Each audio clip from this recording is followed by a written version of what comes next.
response to the affirmative's proposal, I'd like to first offer some alternative courses for the obesity epidemic. Alternative causes, sorry. Aside from the stated cause of the high consumption of sugars, according to Francesco Cappuccino, in meta-analysis of short sleep duration and obesity in children and adults, he says that cross-sectional studies from around the world show consistent increased risk of obesity among short sleepers in children and adults. That is sleeping less than the recommended 8 hours a day. And because of that, children have seen an 89% increased risk in obesity, and adults have seen a 55% increased risk of obesity, just because they are getting less sleep than is recommended. To add, Stefan Guinet, in his article, Why Do We Overeat? A Neurobiological Perspective, said that most people don't gain weight overnight. It happens slowly over many years and decades, but the rate is uneven throughout the year and spikes dramatically during the holidays when people choose to eat more delicious foods that tend to be more unhealthy, and they eat much more than their bodies actually need. And finally, a third article written by John Castro says that the social environment is another factor that determines calorie intake. For example, eating in a group can dramatically increase the number of calories consumed for that meal. Eating a meal with several people can increase calorie intake by up to 72% for that meal, or 310 more calories for that meal. So obviously, the majority of the obesity crisis can also be attributed to subconscious human behavior.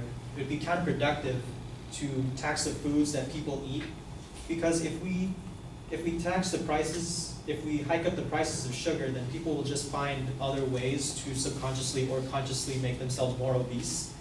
If people want to eat the foods that they want to eat, they will find another way to get them, unconsciously or not. Cutting out one factor in the multitude contributing to obesity today will do little to curb the current trends of obesity increasing. Next, I'd like to highlight how the sugar tax will not likely lower sugar consumption overall. An article written by Ted Bosica about the Berkeley soda tax that was recently instituted, I think last year. It was written that tax proponents expected the extra cost to result in higher prices for shoppers, which would discriminate against buying soda. To date, however, consumers have been largely spared from higher prices regardless of the tax increase. On average, prices for beverages covered under the law rose by less than half of the taxed amount. For Coke and Pepsi, only 22% of the tax was passed on to consumers. An article written by Sarah Cliff says that a worker for the Worcester Department of Public Health in Boston has reported that a wave of non-cigarette products coming to market, some that are brightly colored tins that look like they might contain mints, others that are small cigars called cigarillos to appeal to younger audiences, and that are less taxed, sell for much less than traditional tobacco products like cigarettes. She says it's definitely alarming because they put tons of energy into protecting youth from cigarettes and adults from cigarettes, but more alternatives are just springing up to fill the void where cigarettes have left. The higher taxation hasn't necessarily eliminated the use of tobacco.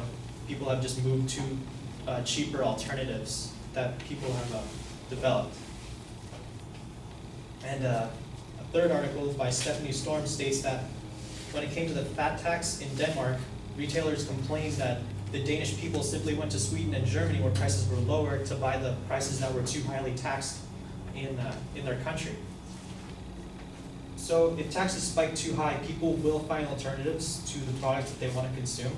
They'll cross borders and they'll find loopholes to the laws that are instated. Should the proposed policies be airtight, however, manufacturers and distributors may just decide to take the hit, and they will just absorb the cost of the taxes so they can maintain their current consumer base. Finally, I'd like to illustrate the various disadvantages of the affirmative proposition.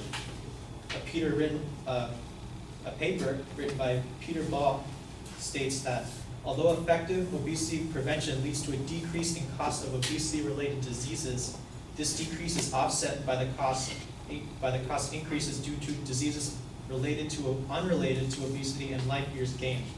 Obesity prevention may be an important and cost-effective way of improving public health, but is not a cure for increasing health expenditures. And to follow this up, a separate study claims that by 2040, assuming the prevalence and cost per person with dementia remains the same, our estimates suggest that these costs will more than double because of the aging population. So the cost of dementia is currently the highest cost to the healthcare system to date, between 195 billion and 250 billion. If the estimates holds true, by 2040, these costs will almost double because of the aging baby boomer population. And finally, an article by ABC News in 2012 states that the fat tax and the extension of the chocolate tax levied on the Danish people has been criticized for increasing prices for consumers, increasing companies' administrative costs, and putting Danish jobs at risk. This is stated by the Danish tax ministry. So obesity is a multifaceted problem and deserves our attention, but obviously a sugar tax is not the most effective and way of addressing this issue.